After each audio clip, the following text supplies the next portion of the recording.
Hey everyone, welcome to episode 7 of Man Cave Insider. My name is Dennis Clark. Thank you very much for joining us. If you like what you see, make sure you subscribe to this channel by clicking down below. Also, we now have a page on Twitter. Our handle is @CaveInsider. We post all videos from this channel, and I'll also put that information down below. Now, each episode of this channel is selected by my 10-year-old daughter, who comes in here, selects something from my collection, and that's what we talk about. And I'm very excited because today we're going to be talking about one of the greatest and most beloved movies of all time, E.T. the Extraterrestrial, directed by Steven Spielberg. Now, Spielberg had two ideas that he was working on. After directing and writing Close Encounters of the Third Kind, he wondered what it would have been like if one of the aliens stayed on Earth. He also had another idea about children dealing with the aftermath of a divorce, and he decided to combine the two and came out with the outline for the story. He hired screenwriter Melissa Matheson to write the screenplay for it. Now, at the time, Melissa Matheson was married to Harrison Ford. Many people know that in 1981, Spielberg directed Raiders of the Lost Ark that starred Ford as Indiana Jones. Now, what a lot of people don't know is that Harrison Ford was in E.T., sort of. Because Ford was married to the writer, who's also one of the producers, he visited the set very often, and Spielberg actually put him in a scene. However, that scene never made it to the final cut of the film. Everyone knows the scene where Elliot releases all the frogs at school and gets in trouble and gets sent to the principal's office.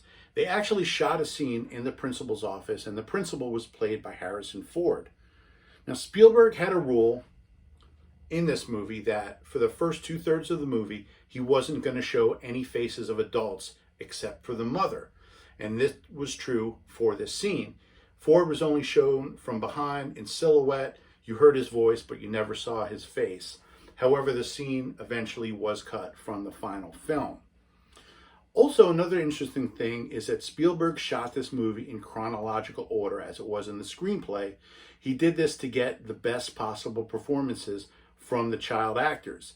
Now, since the movie was shot in California and most of the leads in the movie were under 18, they also had to go to school while they shot the movie and had limited time to shoot during the day because they also had to do their schoolwork. So by shooting it in sequence, the actors were able to be more connected to the story. When the movie was released in 1982, it was a worldwide phenomenon that was seen universally and became the highest grossing movie of all time, which stood until 1997. For the 20th anniversary, Spielberg re-released the movie in theaters. 5 years before that, in 1997, George Lucas released the original Star Wars trilogy for its 20th anniversary and added in new scenes, new special effects, and he remastered the film. Spielberg did the same for the 20th anniversary of E.T. The one major difference is that with Star Wars, after the special edition release, those movies became the definitive versions going forward. After the 2002 release of E.T., all future releases went back to the original 1982 version. Now, when the movie came out on DVD for the first time, they put out this deluxe ultimate gift set, which was a little bit more expensive than the conventional DVD, but it had a lot of great stuff in it. It had, first off, a certificate of authenticity, and then it came with a hardcover book that has an introduction by Steven Spielberg and has over 200 pages of the development, filming, and reaction of the movie. And it even has the entire screenplay in it. The discs themselves, it comes with a 4-disc set.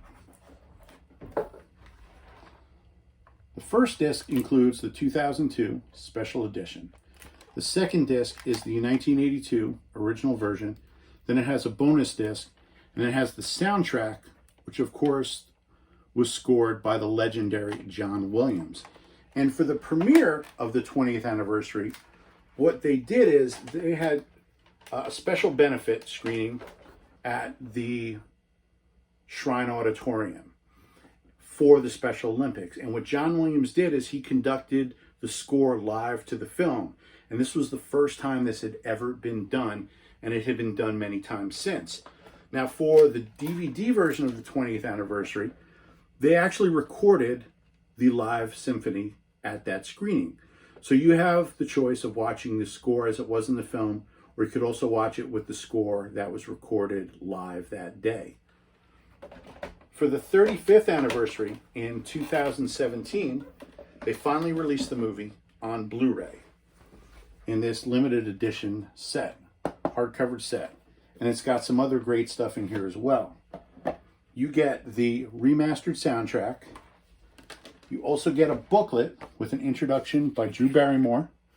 And it's got information on the cast, the crew, the filming, and the reaction of this movie. Then you get a 2-disc set.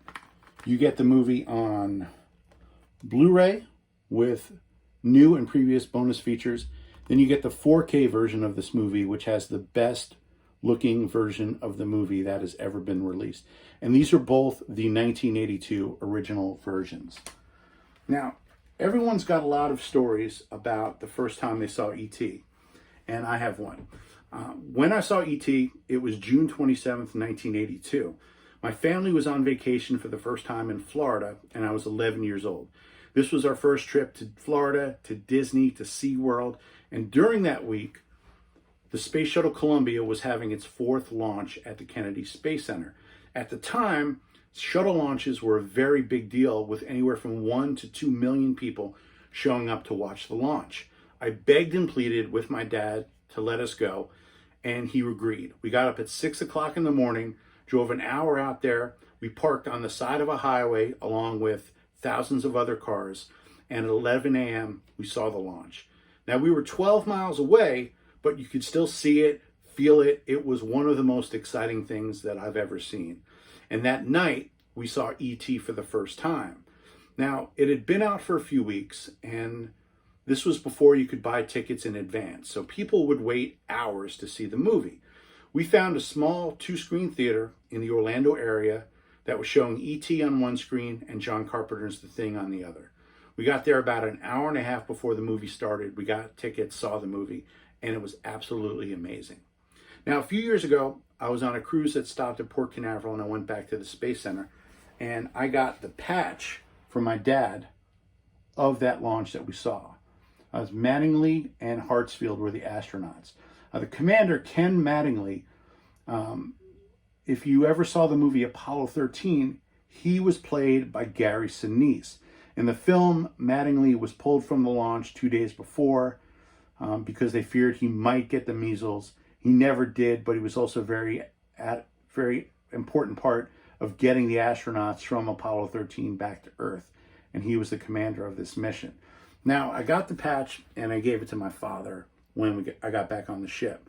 And my dad passed away a few months ago, and it's still something that's very new to me. That's something that's very fresh in my mind. And when my mother was going through his stuff, she found this and she gave it back to me. So this is something that's very important to me because it reminds me of that day. And I'm sure the last thing my dad wanted to do on vacation was get up at 6 a.m., drive the family an hour to park on the side of a highway and wait 4 hours for a 10-minute rocket launch. But he did, and I have had that memory ever since. And this reminds me of things that I can do for my daughter to give her those types of memories. So, June 27th, 1982, I got to see a space shuttle launch. I got to see E.T. for the first time, and it was a fantastic day. So that is it for this episode. Thank you for watching. Subscribe to the channel. Follow us on Twitter. And also, if there's anything that you guys want to see on future episodes, let me know.